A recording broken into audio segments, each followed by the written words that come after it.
Hello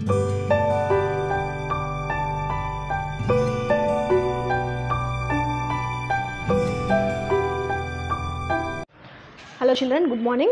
Today in this class I am going to explain you about the transportation of the gases, how the transportation of gases takes place in the respiratory organs, okay, how they are transported through the blood. So you know the gases are present in the atmosphere. While you will inhale the air, the main gases of the respiration are the oxygen and carbon dioxide, so they will enters in along with the air, okay. So while you inhale, the oxygen is taken into the respiratory organ, that is into the lung from the nostrils, okay.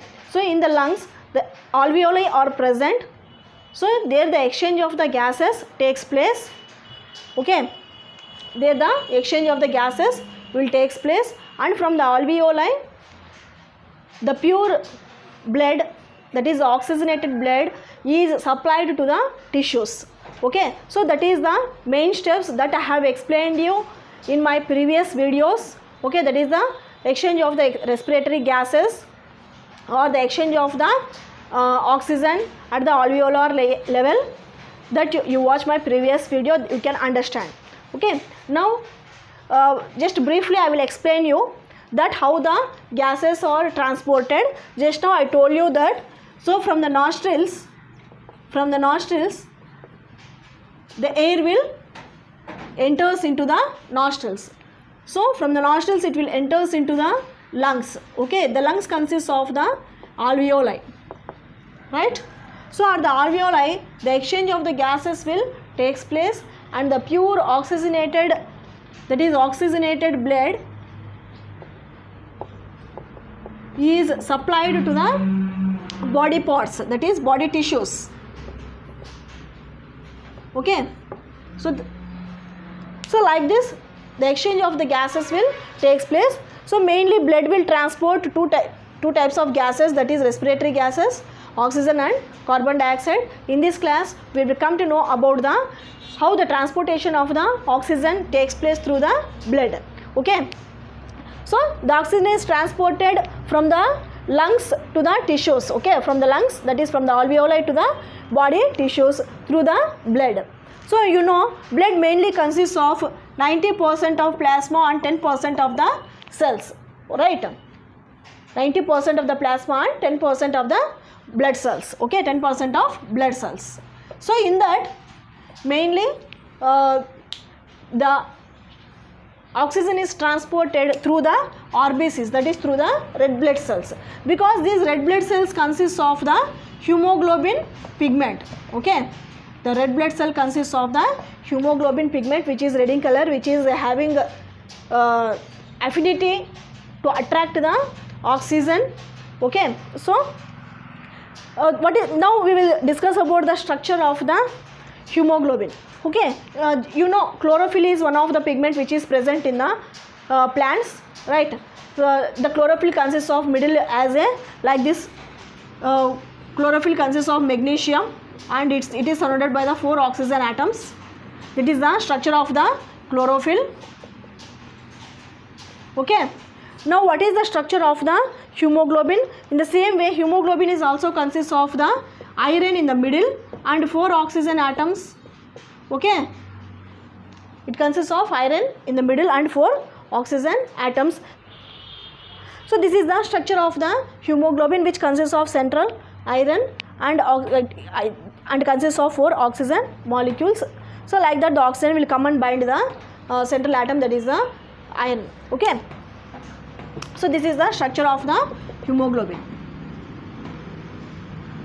So globin part is the protein part and heme is the iron part, okay. Here globin is the protein part and heme is the iron part, okay. Now normally the normal man consists of, in the 100 ml of the oxygenated blood, 100 ml of the oxygenated blood, it will transport nearly 5 ml of the oxygen to the tissues. It will transport 5 ml of oxygen to the tissues, normal blood, okay. normal oxygenated blood. In that normal oxygenated blood, only 5 ml of oxygen is transported to the tissues. Okay, keep it in your mind. Next here, the transportation of the oxygen takes place by 3 steps. That is, first step is the transportation of the oxygen through the plasma. Next, transportation of the oxygen by the RBCs.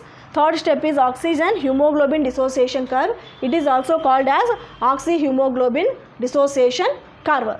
Okay, now you see the first one, that is the transportation of the oxygen through the plasma. So you know plasma consists of many types of proteins, and it consists of nearly 90% of the water.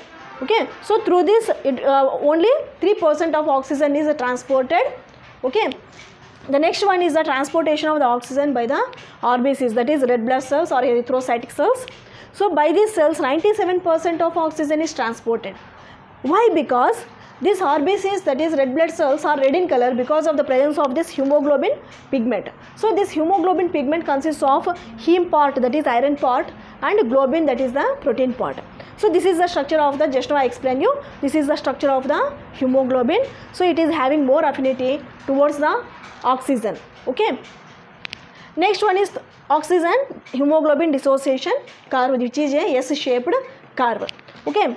Now here the binding of the oxygen to the hemoglobin is related to the partial pressure of the oxygen. So these are some of the factors which affect the binding of the oxygen, okay, to the hemoglobin. So binding of the oxygen to the hemoglobin is related to the partial pressure of the oxygen. Partial pressure means that is the pressure you take while you are inhaling. When you inhale the air, the partial pressure of the oxygen at the lung will be less. Okay, after inhalation it will becomes partial pressure of the oxygen at the lung level will becomes more. In the same way at the tissues level also. See here, so at the lungs the partial pressure of the oxygen is more when you inhale the air. Okay, after the inhalation the partial pressure of oxygen will be more at the lungs. Okay, then at the tissues the partial pressure of the oxygen will be less.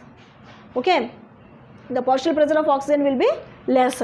So what is happening here, when the partial pressure of oxygen is more, so this oxygen, when you inhale the air, the oxygen will go and bind to the hemoglobin to form the HbO2, which is called as oxyhemoglobin.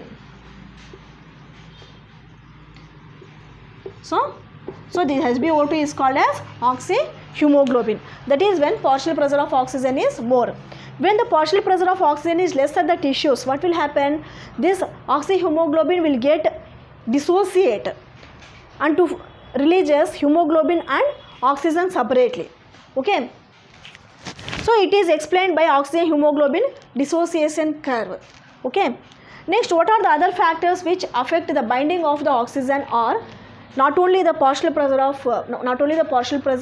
the other factors are also there. That is the pH of the blood, that is hydrogen ion concentration present in the blood, as well as the temperature, that is the temperature of the blood, as well as the partial pressure of the carbon dioxide. So these are the main factors which affect the transportation of the oxygen. So here what will happen?